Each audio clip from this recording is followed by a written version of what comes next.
Nesse vídeo eu vou responder várias perguntas que vocês têm que me mandaram lá no Instagram, otavio.paranhos, cuidado com os fakes, tá? É otavio.paranhos, sobre investimentos globais, sobre como que você estrutura uma carteira de aposentadoria no exterior, principalmente com ETFs.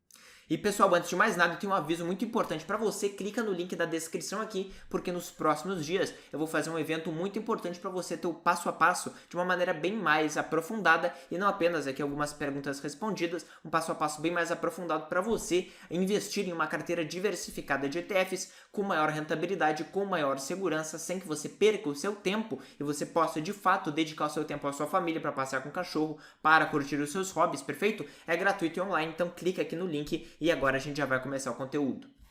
O Rafael perguntou: se possuir uma ADR chinesa e ela se deslistar, o que acontece? Perde todo o dinheiro? Para quem não sabe, uma ADR nada mais é do que aquilo que no Brasil a gente chama de BDR, né? Que nada mais é do que um recibo que é negociado em um país referente a uma ação originalmente negociada em outro país. Então, por exemplo, ele falou aqui de uma ADR chinesa, significa uma empresa originalmente listada na China, pode ser de qualquer empresa chinesa, cujo recibo passa a ser negociado nos Estados Unidos, por isso que é uma ADR, uma American Depositary Receipt, ou seja, um recibo americano de uma empresa originalmente na China. Se não ocorre mais essa listagem, esta negociação da ADR, basicamente você tem duas grandes alternativas: ou você passa a ter direto o direito à empresa, à ação negociada na China, propriamente dita, portanto, na bolsa original, ou também a empresa ela simplesmente cessa a listagem dela tanto em ADRs como também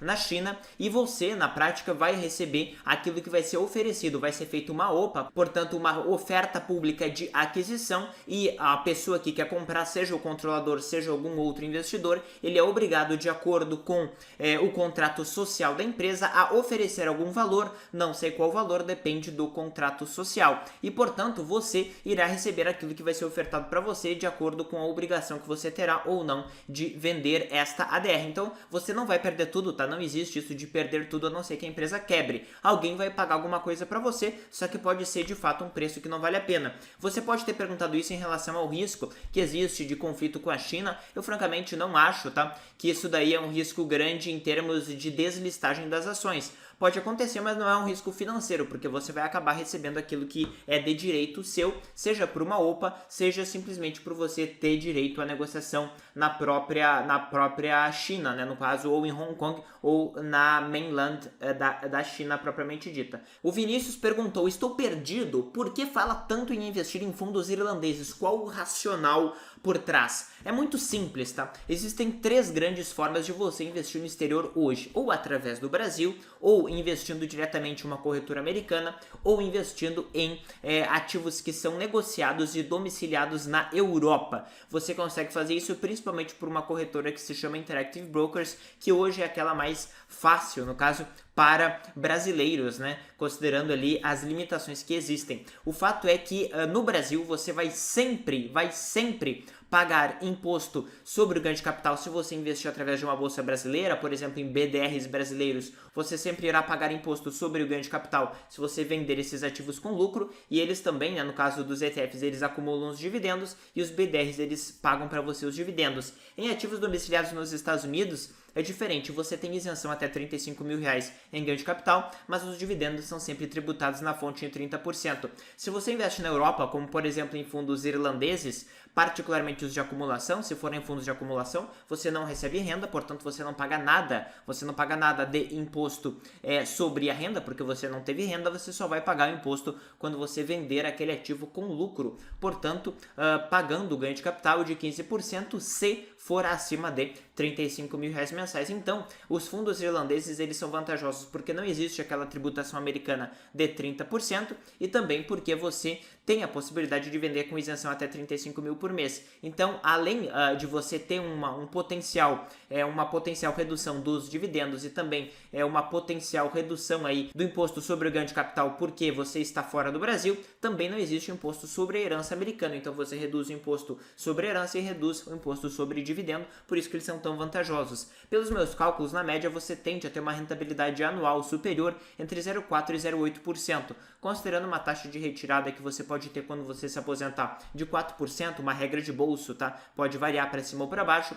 Você tenderia a ter um retorno mensal de 10 a 20% maior. Significa que ao invés de você ganhar 10 mil, você ganhará 11 mil ou 12 mil reais mensais com o mesmo patrimônio, tá? Isso daí é bem interessante para você que quer eventualmente se aposentar com uma carteira global de aposentadoria. O Caio perguntou, investe somente em ETFs irlandeses ou investe em americanos também? Ótima pergunta. Os fundos irlandeses, apesar de serem mais vantajosos em termos tributários por não terem imposto sobre a herança e também reduzirem os impostos sobre dividendos, eles são bem mais limitados. Você pode ver, por exemplo, em um site como o justetf.com que fundos de acumulação irlandeses para ações você tem só 553. Agora, se você vê fundos americanos de ações, que no caso não existem fundos de acumulação, certo? Você tem 2.126. Então você tem uma possibilidade de personalização muito maior. Fundos como o AVUV, como a VDV, como, por exemplo, o AVES, né, que é de valor em emergentes focando mais em fatores, você não tem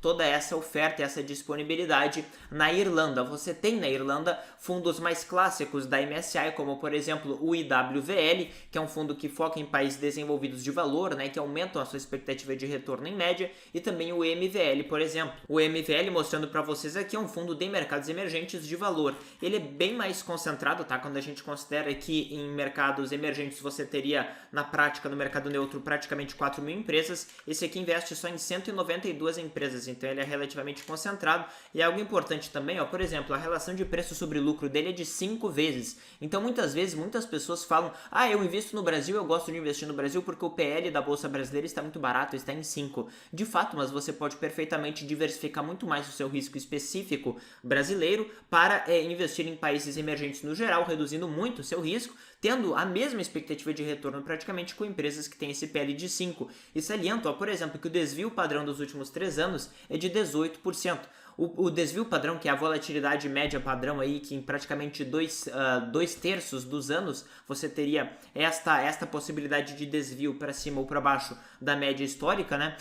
Você tem esse desvio padrão que é quase metade do Ibovespa. Então você tem um controle muito maior de risco sem abrir mão de expectativa de retorno. Isso é bem interessante. E apenas para você observar os setores aqui, por exemplo, em bancos, né, que todo mundo gosta no Brasil, tem 17%, semicondutores que nem tem no Brasil é 9%, aço, né, que é a siderurgia que o pessoal gosta aqui no Brasil, essa parte mais cíclica, está em 7%, petróleo 5% e assim sucessivamente. Na parte da geografia, 35% é na China, Coreia é 17%, Taiwan 13% e o Brasil já vem aqui em 9%. Veja que saiu aqui deste índice a Rússia, que antes estava aqui, e pelo fato da MSCI ela deslistar a Rússia por não mais cumprir os requisitos mínimos de listagem para investidores que não são residentes daquele país, pelo fato do risco ser muito grande, ela foi deslistada e aqui você observa que não tem mais a Rússia. Mas aqui é uma forma que você tem muito eficiente de você diversificar a sua carteira fora do risco Brasil e da nossa política, né? Investindo parcialmente no Brasil, sim, mas não apenas. E além disso, pessoal, tem um aviso bem importante para você. Se você se interessa por, de fato, estruturar sua carteira de aposentadoria sem achismo, com base em evidências, eu vou fazer um evento nos próximos dias que estará imperdível. Então não perde a oportunidade, clica no primeiro link aqui na descrição desse vídeo e a gente se vê lá. Então dá um like neste vídeo se fez sentido para você, se você gostou. Compartilha no grupo da família, dos amigos, se inscreve no canal e ativa as notificações para você não perder nada que eu coloco aqui. Valeu!